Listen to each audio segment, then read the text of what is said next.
அனிதா, நீங்கள் 2 பேரும் பேசிகிட்டு இருங்க, நான் வெளியே நிற்கிறேன்.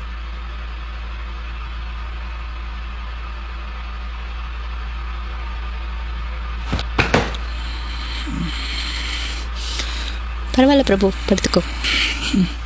தேங்க்ஸ் அனிதா, நீ வந்ததுக்கு. உடம்புக்கு என்னாச்சு? சாதாரண காய்ச்சல் தான் அனிதா. ஏன் டாக்டர் கிட்ட போக வேண்டியது தானே? இதெல்லாம் சப்போ மேட்ரு அனிதா. சுடு தண்ணியில் துணியை புழிஞ்சி நெத்தியில் 10 போட்டா 10 நிமிஷத்தில் காய்ச்சல் எல்லாம் காத்தோட காத்தா பறந்தே போயிடும். நீ ஒன்றும் பத்திராத அனிதா.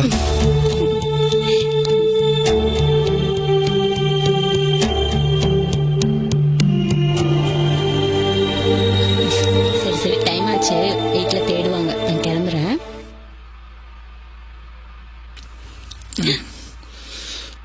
கையை விடு பிரபு. இப்போ தானே வந்த அனிதா, அதுக்குள்ளே கிளம்புறங்கிறியே. நேரமாச்சு, சொன்னா புரிஞ்சுக்கோ. கையெடு. வேணாம், விடுங்கிறல, ப்ளீஸ் ப்ளீஸ் ப்ளீஸ், நீங்கள் எல்லாரும் இருந்துட்டு போயேன். இப்போ விடுறே இல்லையா? என்ன சொல்றீங்க? 2 பேரும் பேசிட்டு தானே இருக்கு சொன்னேன். பாருங்க, நான் வந்து நேரமாச்சு, வீட்டுக்கு போக விடாம என் கையே பிடிச்சிட்டு இருக்கான். அப்படி என்னடி அண்ணன் நொன்னேன்னுக்கிட்டு அவன் என்ன சொல்றானா அது செஞ்சுட்டு போயிட்டே இரு. அதை விட்டுட்டு கூச்சல் போட்டுன்னு இருக்க.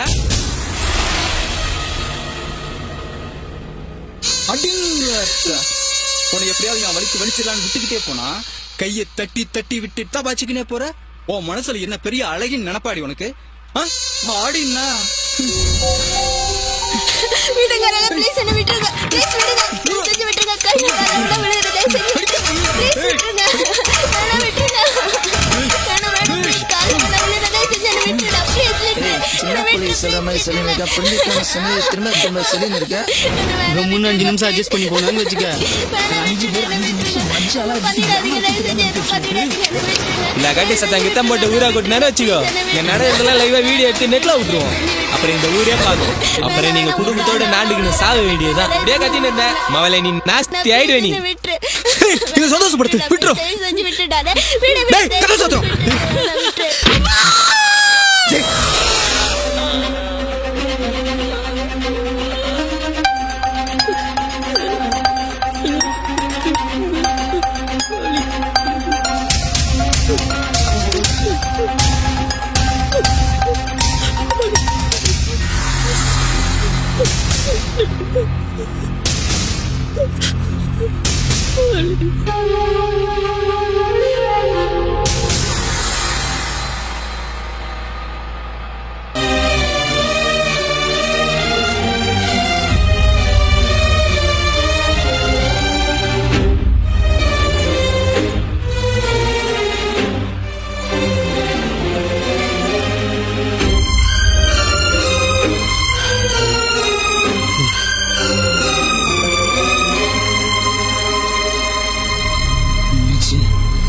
சூப்பர்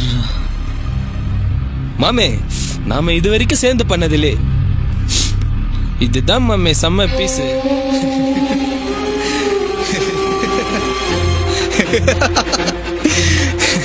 இதுக்கே எப்படின்னா நம்ம இன்னும் பார்க்க வேண்டியது எவ்வளவு இருக்கு மச்சி.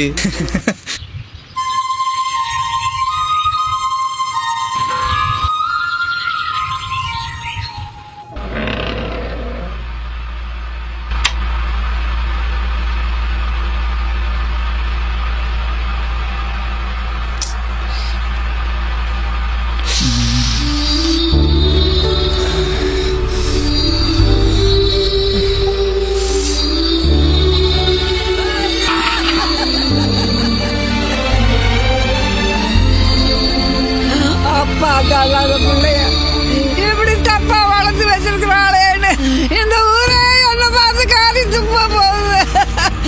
ஏன்டா இப்படி பண்ணீங்க?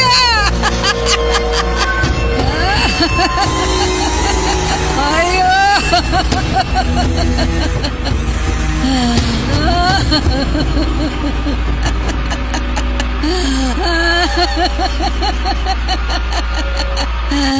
வழக்கு எண் 36/7 விசாரணையின்படி அனிதா என்ற மாணவியை பிரபு என்பவரும் அவரது கூட்டாளிகளான நந்து, பாலா, குமார், மோனு ஆகிய 5 பேரும் சேர்ந்து கூட்டு பலாத்காரத்தில் ஈடுபட்டது நேரில் கண்ட சாட்சியான பிரபுவின் பாட்டி முனியாத்தால் தானே முன்வந்து வாக்குமூலம் அளித்ததன் பேரிலும் அரசு தரப்பு வழக்கறிஞர் அறிக்கையின் பேரிலும் காவல்துறை கொடுத்த விசாரணையின் அடிப்படையிலும் குற்றம் செய்தது உறுதியாகிறது. அதே நேரத்தில் குற்றத்தில் ஈடுபட்ட 5 பேரும் 18 வயதுக்குட்பட்ட மாணவர்கள் என்பதால் அவர்களின் எதிர்காலத்தை கணக்கில் கொண்டு ஈபிக்கு 375 செக்ஷன் படி குறைந்தபட்ச தண்டனையாக 2 வருட சீர்திருத்த பள்ளியிலும் 3 வருட சிறை தண்டனையும், பாதிக்கப்பட்ட பெண்ணிற்கு 10,000 வீதம் அபராத தொகை வழங்கவும் இந்த நீதிமன்றம் தீர்ப்பு வழங்குகிறது. வாதி உள்ள கிழிச்சிட்ட வாரி இந்த வாரி சும்மா மஜாவா இரு. பிரபு, சட்டம் தன் கடமை செஞ்சது கவனிச்சுட்டு காவல்துறை நண்பங்கிறத மறந்துட்டேப்பா. உங்களுக்கு இல்லாமலா புரா.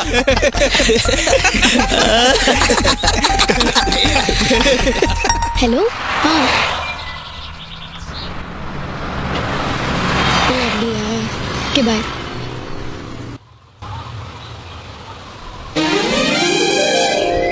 ஏ மது நின்றி, எவ்வளவு நாள் தான் நானும் பாடி காடு மாதிரி உன் பின்னாடியே சுத்திட்டு இருக்குது. நீக்கு 2ல ஒரு முடிவு தெரிஞ்சாகணும். இப்ப என்ன லவ் பண்றே இல்லையா?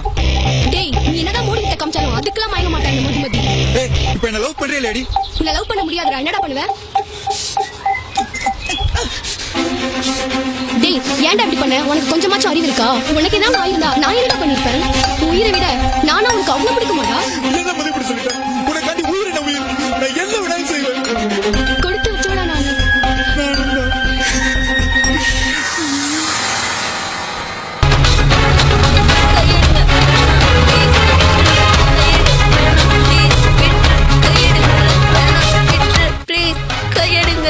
பொதுவாக சித்திரை மாதத்தில் வெயிலின் தாக்கம் அதிகமாக இருப்பதையே அறிந்திருப்போம். ஆனால் ராஜபாளையம் அய்யனார்கோவில் ஆற்றில் வெள்ளப்பெருக்கால் அப்பகுதி வாசிகள் மட்டுமல்லாது மற்ற ஊர் மக்களும் வியப்படைந்துள்ளனர். மேற்கு தொடர்ச்சி மலையில் கொட்டிய மழையே இதற்கு காரணம்.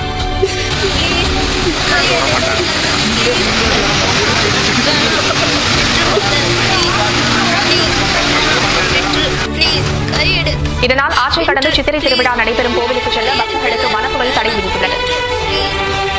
புதிதாக பிறந்துள்ள விளங்கி தமிழ் புத்தாண்டை உலகம் முழுவதும் தமிழர்கள் உற்சாகமாக கொண்டாடி வருகின்றனர்.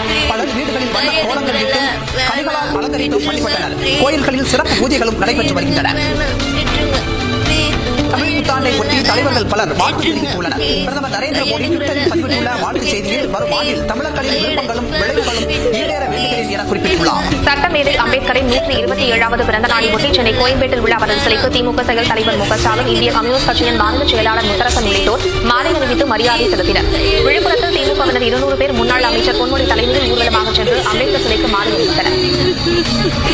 தமிழகத்தில் அரசு பள்ளிகளில் மே 2ஆம் தேதி முதல் மாணவர் சேர்க்கை நடைபெறும் என தெரிவிக்கப்பட்டுள்ளது. பவானியில் அம்பேத்கர் பிறந்த நாள் விழாவில் பங்கேற்ற பள்ளிக் கல்வித்துறை அமைச்சர் செங்கோட்டையன் பின்னர் செய்தியாளர்களிடம் பேசிய போது ஏற்கனவே திட்டமிட்டபடி மாணவர் சேர்க்கை நடைபெறும் என்றார். ஜம்மு காஷ்மீரில் 8 வயது சிறுமி பாலியல் பலாத்காரம் செய்யப்பட்ட விவகாரத்தில் பாரதிய ஜனதா கட்சிக்கு நாடு முழுவதும் கண்டனம் வந்துள்ளது. குறிப்பாக கேரளாவில் இடைத்தேர்தல் நடைபெறும் செங்கலூர் தொகுதியில் பாஜகவுக்கு எதிராக சுவரொட்டிகள் ஒட்டப்பட்டுள்ளன. அதில் வீட்டில் சிறுமிகள் இருப்பதால் பாஜகவினர் ஓட்டு கேட்டு வீட்டுக்குள் வர வேண்டாம் என தெரிவிக்கப்பட்டுள்ளது. சட்டம் ஒழுங்கு சிறப்பாக இருப்பதாக முதலமைச்சர் பழனிசாமி சட்டப்பேரவையில் இன்று தெரிவித்தார். குற்றங்களில் ஈடுபடுவோர் மீது தொடர்ந்து கடுமையான நடவடிக்கைகள் எடுத்ததால் மாநிலத்தில் குற்றங்கள் பெருமளவில் குறைந்திருப்பதாக அவர் பேசினார். தேசிய குற்ற ஆவண காப்பகத்தில் 2016ஆம் ஆண்டுக்கான அறிக்கையின்படி இந்தியாவிலேயே பெண்களுக்கு மிகவும் பாதுகாப்பானதாக சென்னையும் கோவையும் உள்ளது என சட்டம் ஒழுங்கு பத்தி எவனும் பேசக்கூடாது. சட்டமா சட்டம் என்னைக்கோ எழுதி வச்ச சட்டத்தை இன்னைக்கு வரைக்கும் அப்படியே புடிச்சுக்கிட்டு தொங்கிக்கிட்டு இருக்கானுங்க. ஆட்சி அமைக்காத சட்டமும் மக்களுக்கு உதவாத திட்டமும் இருந்து என்ன பிரச்சனை? என்ன பண்ண எல்லாம் என் தலையெழுத்து. ஊரா இருந்தா இப்படி நடந்திருக்குமா? என்னதான் சொன்னாலும் எங்களை மாதிரி பாமர மக்களுக்கு பட்டிக்காட்டு பஞ்சாயத்துல கிடைக்கும்